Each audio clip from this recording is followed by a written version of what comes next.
Hello, today on CityCast Portland, we're talking about why our city is getting older. Not figuratively, but like quite literally. We also have updates on the Grasshopper wildfire and tips on how to be fire safe when recreating outdoors. Plus, we're diving into our mailbag and hearing from you, our listeners. I'm your host, Claudia Meza, and with me are Willamette Week reporter and author Brianna Wheeler, as well as outdoor educator and founder of Wild Solitude Guiding, Norther Emily. Welcome to the show, my friends. Good to have you both back on. How's it going? Hello. Good morning. Hi. Thanks for having me. You both look so cute, by the way. Listeners cannot see this, but we're getting two excellent hair days. I got to tell you. Look at that. Oh, thank you for noticing. I'm brunette now. It's a recession indicator. What's the blowout indicator, Norther? Oh, I don't know. I just rolled out of bed, man. I'm sorry. Oh, she woke up like this. Hello. Okay. I washed my hair this week. Look out, everyone. Okay. Oh, snap. It's going to be over for everybody else now. Okay, jumping right in. My opening question is based on an article the New York Times wrote listing their, and I guess expert opinion, America's greatest Mexican restaurants. They named 41. Seriously, where does the New York Times get off? Can I tell you that that like New York knows so much about so many things, but almost nothing about Mexican food. That's far. It's far from Mexico. It's just far. It is. But anyhow, Oregonian food critic Michael Russell noted that 2 Portland restaurants made the list. He was also shocked that not more Portland Mexican restaurants made the list, and I was shocked that he was shocked. So even more shocking is that San Diego had only 1 listing, a city less than 30 minutes away from Mexico, and also has amazing Mexican food. Anyhow, on Thursdays, our opening question is just for our CityCast Portland neighbors. Those are our paying members who help keep the show going. So don't be mad, but we always throw an extra segment in on those days because we love all of our listeners. But if you want access to a full week's opening questions, along with ad-free listening, free merch, invites to member-only events, and more, head over to membership.citycast.fm/Portland for all the details. And right now, I think they're giving away some pretty cool wool felt Portland pendants that look amazing on your bike. Again, membership.citycast.fm/Portland. All right, so Brianna, you're actually kicking us off with some interesting stats from PSU. Yes, I am. I'm bringing today some reporting by Joanna Howe over at WW. New population forecasts by PSU indicate that Multnomah County's population will feature 17,474 less children between the ages of 5 and 18 in the next decade. So we have talked about this a bit, about this, the shrinking population, about how that's affecting things like universal preschool. So in 2025, PSU's estimates of school-age kiddos in the county was just under 107,000, but declining birth rates and a net out migration of kids with their families over the past decade, this is expected to soon start affecting the county's teenage population. And in 10 years, in a medium growth scenario, which is kind of like best case scenario, and that kind of feels like wishful thinking, the Population Center forecasts that there will be less than 90,000 kids in our school system. Whoa. I know, right? The U.S. Census data showed Multnomah County had we didn't even have 800,000 residents in 2025. So it's very ooh. So at the same time, this forecast also anticipates that the county's senior population, we're talking about people 65 and older, that's going to increase by more than 21,000 people in the next decade. So we are facing some consequences here that could include dwindling social services for younger people as they're diverted to the elderly. That's really going to affect the local economy because older people tend to spend less. We've got some quotes by Dr. Ethan Sherigan or Sherigan, I'm not sure. Clock me in the comments. This is the director of the Population Research Center, and he told Joanna that, quote, the pandemic didn't necessarily affect the trajectory of birth rates much, which is kind of a shock to me. The truth is they've been in a long run secular decline. So instead of, thinking of this as isolated here because of net migration, no, nationwide. Oh, yeah, that's what I was going to say. This isn't just a Portland thing. This is, no. And you could even look at it worldwide, people just are not I not fucking. wonder why. I wonder what it could be an indicator of. I wonder, how much does it cost to raise a child? How much does a single parent need to make a year to comfortably raise? When was the last time anybody took a motherfucking vacation? What is a vacation? What is time? What is money? Let's keep going with this. Let's go into outer space. No. Bring it back. All of this data is runoff from the forecast that Multnomah County commissioned to understand how many seats it would need to fill the subsidized preschool program, right? Which we've talked about before. So this is where we started with this data. And this is what we've come to. Like, not only do we have, like, we thought we were going to need 11,000 seats. Nope, 8,000. That's all we needed. That's a shift. That's quite a shift. And that number changes the budget. It changes what those children can be offered in those preschool for all seats. Right. The program gets to meet its goal. I mean, all these, like, you could argue that these are beneficial things. However, they are a result of this decreasing population of children, which it's kind of like spooky ooky. It's kind of spooky ooky. So What is that movie, Children of God, where like Children of Men. Oh, Children of Men, right? Yeah. It was that Children of Men. Nobody has kids anymore. It's just a world of men. Norther, you're looking confused. That sounds terrible. What are we talking about? It's a horror movie. So women yeah. basically stopped having babies, not out of choice. It was just like their body shut down, and there were no new babies being made. And it was just like, it's a commentary, It was a little post-apocalyptic. And finally, one person has a baby, and everyone just freaks out because most people, like in a generation, hadn't even seen a baby. I'm just curious, like if like women's bodies have doomsday indicators. Do you know what I mean? That really is, it's a good question. Like, biologically, what is the biological response to this level of generation after generation after generation of trauma, specifically female trauma, the trauma that is bequeathed unto women that we inherited from our mothers and our grandmothers and our grandmothers? Like, it is a fair point to make that we could be looking at a Lysistrata type of situation where, like, no, wait, I'm not fucking anymore. It's not pleasurable to me. It's not, I don't want to have any kids. But also my body is supporting that by saying, I'm not going to ovulate anymore, or I'm going to go into early menopause. Or like, well, I've got friends that are like in their early 30s and they're experiencing perimenopause symptoms. And it really does beg the question, like, how much of this do our bodies already know? And how much of this are they preparing for in that post-apocalyptic scenario type of, You're smiling like you can't fucking wait. No. We're both smiling. I don't know who you're pointing at, because look at us. You were just like singing. You were singing songs of like joy to both. Like we're just like, yeah, which is fucked up. But no, we went on a tangent. Let's go back to these numbers. So what does this mean? Okay. Like, I want to know what this means economically, what this means in the long term. Do we get to pay less tax? Like, oh, please.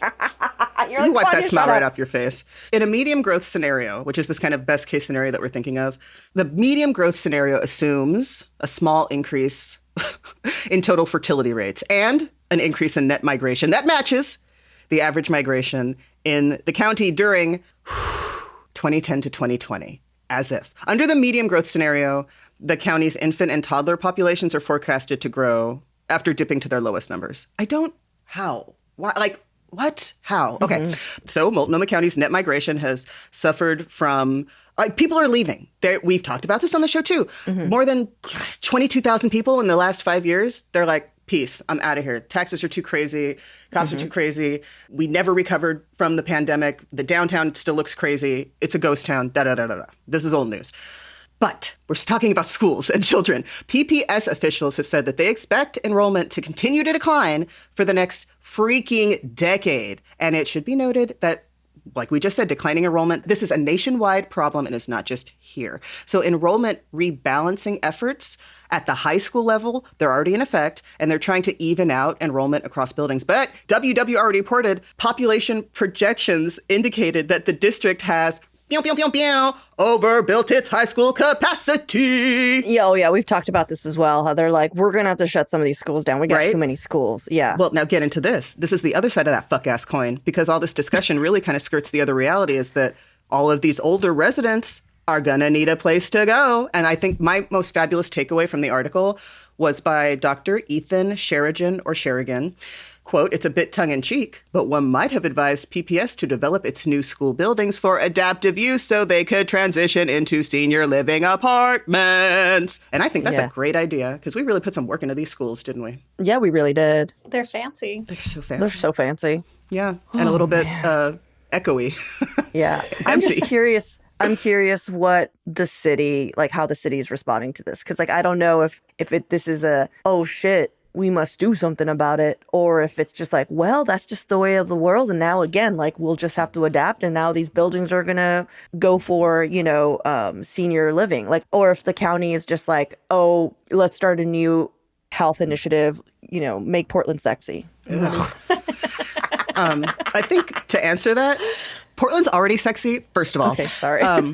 But it seems sorry. like as I was like kind of going through this article, going through a lot of Joanna's reported on this specific thing for a minute, I feel like there's a little bit of a breath of relief, sort of, because they had expected challenges associated with not being able to fill all those seats. Like they had estimated all of but what if we can't do it? And what about the budget? And da-da-da-da. All of that shit, that goes out the window now. It's fully funded because they don't have the seats are filled. You know what I mean? So it's almost like, I think it's unexpected somehow. Like they're like, oof, we didn't know we were going to have extra money about this, which is very fucking on brand for Portland, right? What? Extra $1 million? What? Very us. Oh, man. I just can't imagine why anybody would be having kids right now, honestly. That's all I have to Thank say you. about that. I had my children in the Obama administration. Heyo! That's what I'm talking about. Obama babies. There was still hope. We still had hope. Oh, my We thought it was God. going to get better.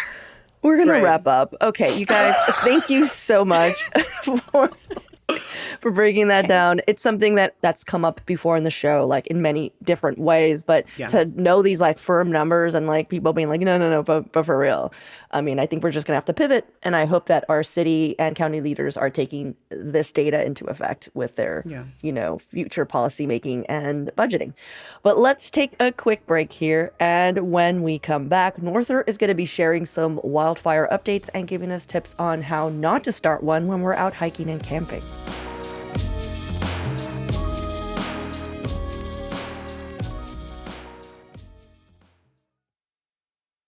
Okay, Norther, Yes. you have present. You have firsthand knowledge on the is it grass? Why did I say grass fire wildfires? That's not what it's called. There's a lot of grass in that fire, but yeah, grasshopper. There we go. Yeah. Is it because you started it? No. Gotcha. But yeah, nice try. Nice try. Oh, This fire is burning right now about 5 miles from a house I used to own on the east side of Mount Hood, and is burning through an area that is probably the part of Mount Hood that I know the best. It's a drier landscape. So, just because a fire sweeps through an area does not mean that it's going to be destroyed, whatever that even means. A lot of the area that it's in, where it's still actively burning, are in really deep canyons like the Tide Creek Canyon and other areas like that through Badger Creek Wilderness. So, looks like it's about 60% contained right now. It is up to 92,000 acres. So it did grow pretty substantially. Oof. I drove up Highway 35 from Hood River to Timberline Lodge yesterday. The highway opened, I want to say last Thursday. So it had been open for a few days.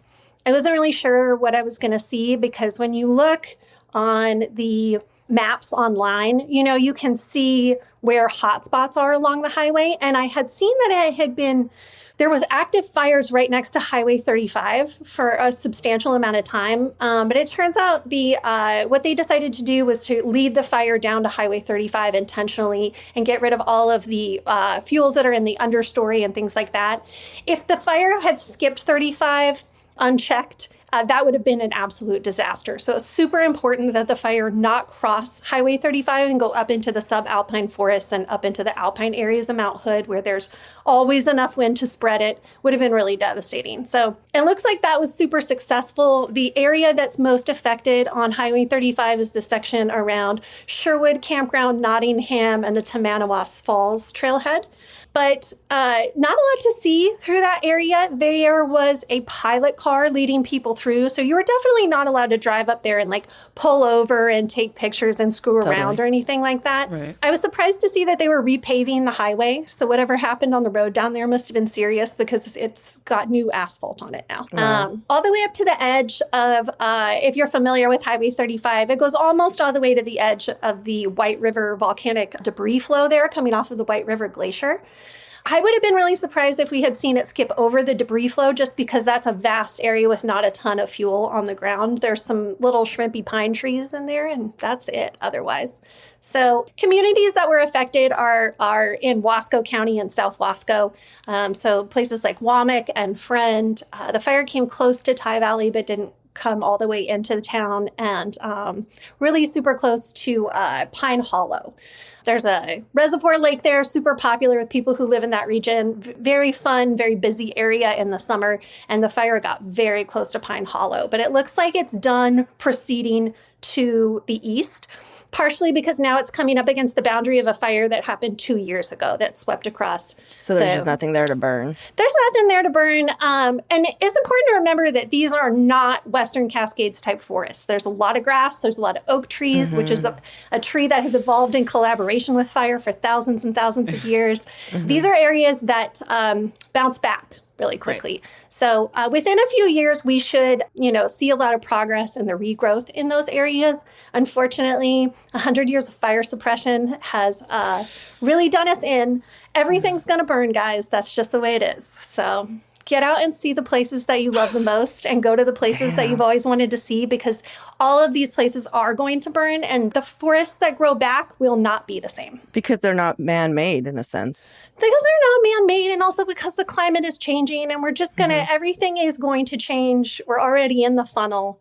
It is what it is, and being emotional about it is like really counterproductive. So we're going to have to let fires burn now, and we are going to have to manage our forests differently. Well, I think just managing them would be a good step.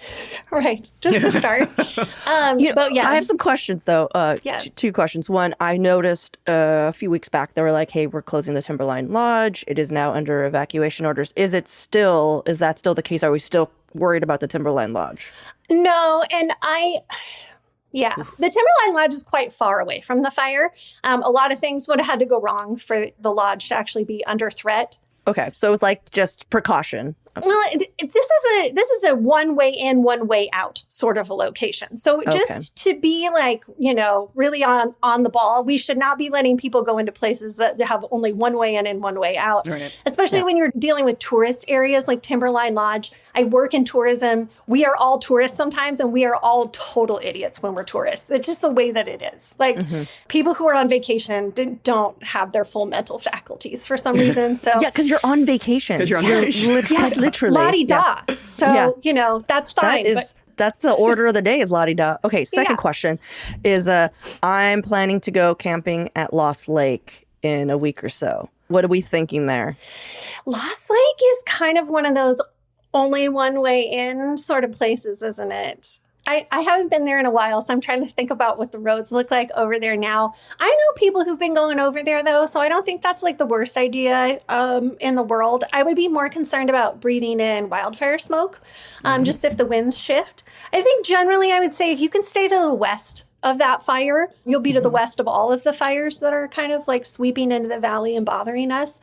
Really important to avoid breathing wildfire smoke at every possible available opportunity. We do not really understand the long-term consequences of being exposed to this shit every summer. And there's no exit path for that particulate matter. It goes into your body and it stays there forever.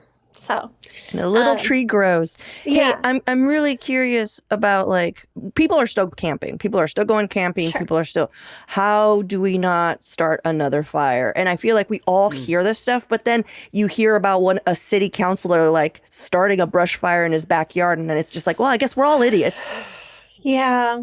I think the first step is acknowledging that you need to be more careful. Mitch Green. Be more careful than you think you need to be. There's no fires right now. You're not burning trash in your backyard. You're not burning brush. You're not having campfires. I feel like I bitched about this last time I got on here. But yeah, there is no fires. You're not doing anything fire related. We're not doing open flame activities. We're not bringing our propane fires out into the woods anymore. It's summer. It's not that cold. Bring a jacket. Make a coffee when you wake up. It's fine. No fire. Wait, we're not doing like I wouldn't even do that. Do you know how goofy people are? You know what I'm saying? Especially those jet boil things, that are tall. Those are so dangerous. So you're saying, knock one of those how over, are we you making can start a coffee? fire on the ground. How are we making hot water? Maybe don't make it with hot water. Cold Have a little coffee? iced coffee. Have a little iced coffee in the morning. It's fine. So you're saying no open flames, Don't do no it, yeah. camping gear that has any kind of fire. I wouldn't do it at all. I knew no campground fires, but you're saying Right. not even like propane stove. I really wouldn't. Unless you want to go like to the coast and get a nice little state park campground spot Right. where you're going to have rangers and people who are around to help you put out a little fire where the ground is still wet and damp all the time. If you want to go to the Oregon coast and go stay at a little state park campground, which I bet you could find some midweek availability still at some places, just saying. Yeah, because I know like even like towing can start a fire, which I didn't know was a thing. And that's Towing can messed start a up. fire. Anything that can generate sparks from like chains dragging and stuff. Also, parking your hot vehicle on top of dry grass. There was a fire that broke out in the gorge in 2023 on the Washington side of the gorge that burned down some homes in White Salmon. And I watched the fire break out while I was driving up 84, and everybody pulled over and parked on the dry grass with their trucks to look at the fire. This is, if it's hot, don't let it touch the grass. Just if you really want to go camping right now, go to the coast range, go to the coast. Stay west of everything that's happening. Stay west of all the fire activity. Seems like a really nice time to go to Astoria or like Long Beach or something. Get that nice coastal breeze sweeping in. Also, Southern Oregon would be a great time to go to Southern Oregon.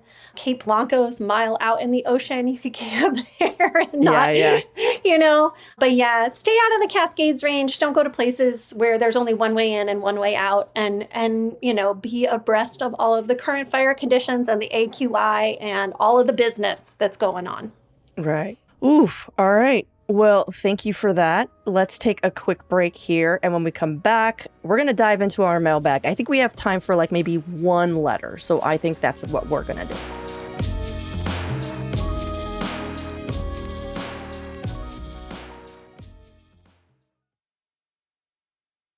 All right, so to kick things off, we have something from an anonymous listener who wrote in after Brianna and I solicited thoughts on the Red House from people who had taken part in the protests. Do you remember that? Yep. So last week, Brianna helped unravel the latest developments of that sordid story, and here is what our anonymous listener had to say. I wasn't a protester really, but a younger version of myself was interested in autonomous zones and other radical action.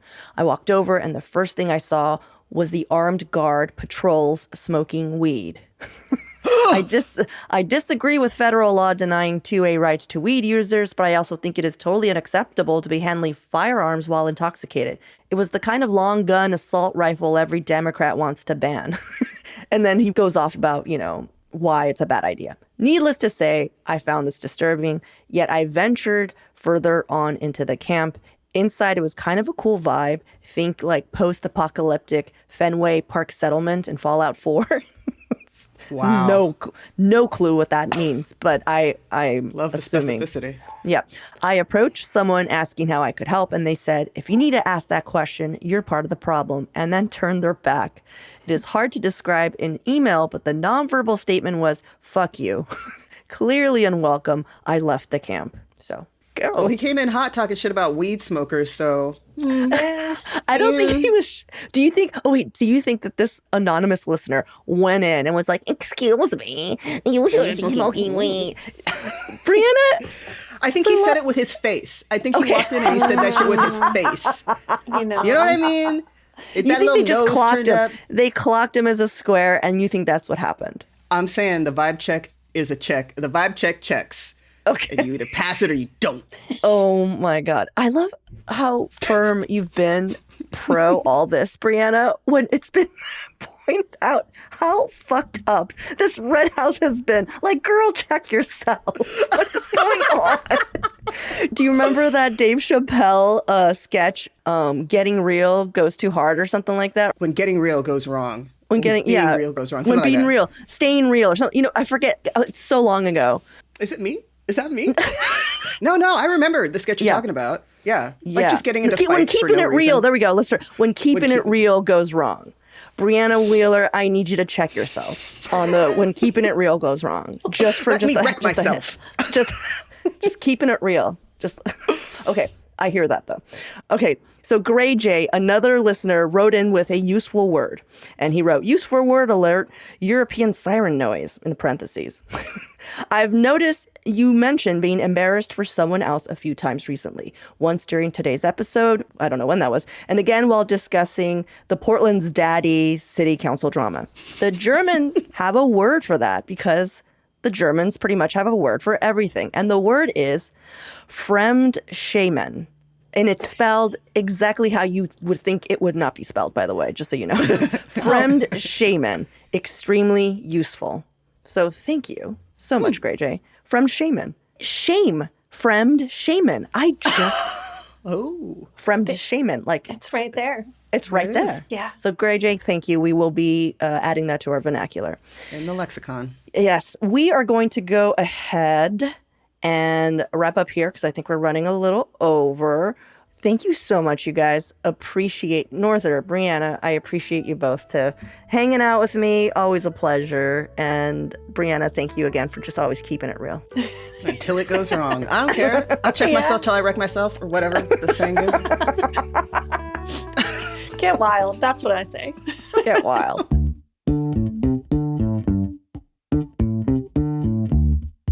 That's all for today here on CityCast Portland. Thank you so much for listening. If you enjoyed the show, share it with a friend, rate it, leave us a review, and don't forget you can support the show and get great perks by becoming a CityCast Portland neighbor. Just visit membership.citycast.fm/Portland. We'll be back tomorrow morning with more from around the city. Until then, see you at Slim's or west of the Cascades.